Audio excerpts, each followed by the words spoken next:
In the quiet, sun-soaked village of Homabay, where the golden light of dawn dances on the shores of Lake Victoria, lived a young girl named Achieng. Born to poverty, Achieng knew that the only way out was through education. With relentless determination, she studied hard, her eyes always set on a brighter future. Achieng's efforts paid off when she passed her high school exams with flying colors.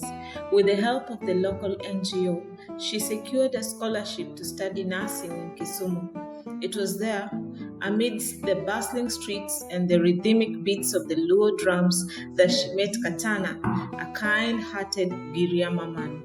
They were an unlikely pair, but love knows no boundaries. Together, Achieng and Katana moved to Mombasa after graduation, where they secured jobs at the largest hospital in the city.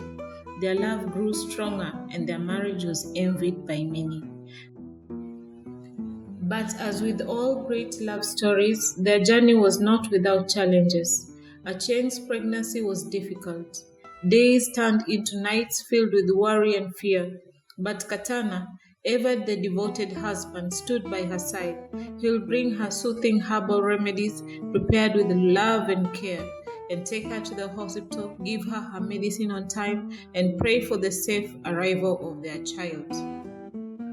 When their daughter was finally born, she was a beacon of joy in their lives. They named her Atieno, meaning born at night, as she had come into the world under the cover of darkness, bringing light to their hearts. The first year of Atieno's life was filled with love, laughter, and the simple joys of the family. Her first birthday was a grand celebration where friends and family gathered to honor the new life they had created together. Yet, as the saying goes, not all that glitters is gold. The bonds of love that held Achieng and Katana together began to fray when Achieng met Mwangi.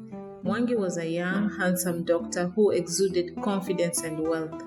He had a sleek car, expensive clothes, and a charm that was hard to resist.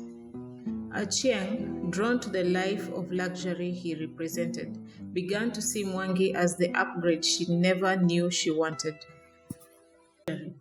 Blinded by his charm and wealth, she began to drift away from Katana, entangled in a dangerous affair that will soon lead her down a path of no return.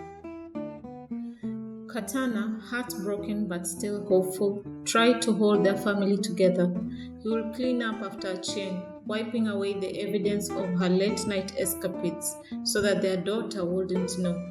He spoke softly to her, trying to remind her of the love they once shared, but his words fell on deaf ears. Achieng was too far gone, lost in the allure of Mwangi's world.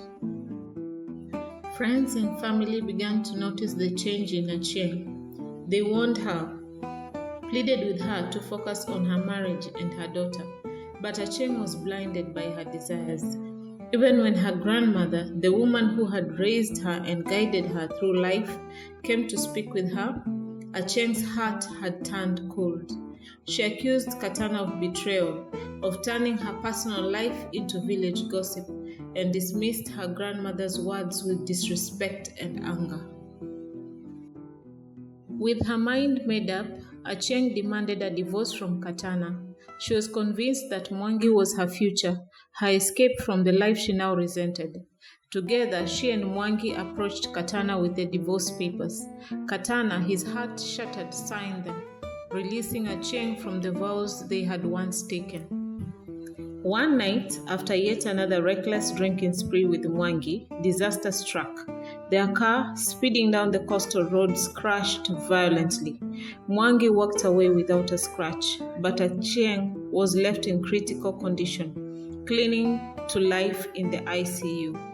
As she lay there, her mind shattered.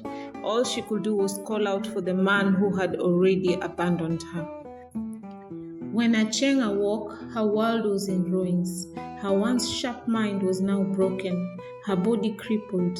Mwangi never came to see her, and the man she had betrayed, Katana, had signed the divorce papers and moved to Nairobi. He left her behind, but took their daughter to be raised in the village by her grandmother. far away from the chaos Achieng had created.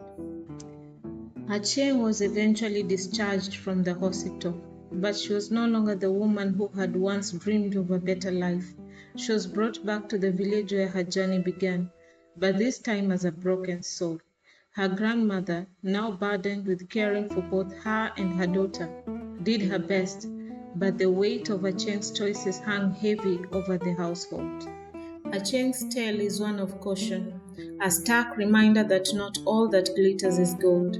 She had traded love and loyalty for a fleeting dream of luxury, only to lose everything she held dear.